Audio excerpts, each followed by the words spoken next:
নমস্কার বন্ধুরা, আমিও বাঙালি রান্নাঘরের তরফ থেকে সকলকে স্বাগত জানিয়ে আবার একটা রেসিপি আপনাদের মাঝখানে শেয়ার করতে চলেছি। সেটা হচ্ছে লাল শাক ভাজা। তাহলে চলুন দেখে নেওয়া যাক আজকে রেসিপি।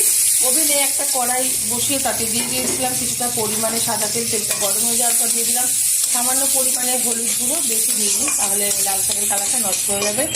আর হলুদ গুঁড়ো দেওয়ার পরেই দিয়ে দিলাম কুচিয়ে রাখা একটা পেঁয়াজ, আর দিয়েছি 3 থেকে 4টে কাঁচা লঙ্কা, 3টেই মনে হয় দিয়েছি কাঁচা লঙ্কা। এবার ভালোভাবে পেঁয়াজটা ভেজে নেবো। আর এদিকে কিন্তু লাল শাকটা ভালোভাবে কেটে ধুয়ে পরিষ্কার করে নিয়েছি।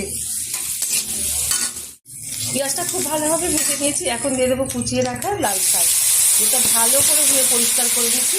খুব ভালো করে দিতে হবে, নাহলে কিন্তু বালি বালি ভাব থাকলে কিন্তু খাওয়া যাবে না। তো শাক পাতা কিন্তু একটু ভালো করে ধুতে হয়। দিয়ে দিচ্ছি পরিমাণ মতো লবণ, দিয়ে দিচ্ছি স্বাদ মতো চিনি। মিষ্টিটা যাদের অপছন্দ তারা ব্যবহার করবেন না। এবার খুব ভালোভাবে হাই আছে না ঢেকেই কিন্তু এটা ভেজে নেবো। লাল শাকটা খুব ভালোভাবে ভাজা হয়ে গেছে, তুলে নিচ্ছি একটা পাত্রে। দেখা হবে পরের ভিডিওতে নতুন কোনো রেসিপি নিয়ে। ধন্যবাদ।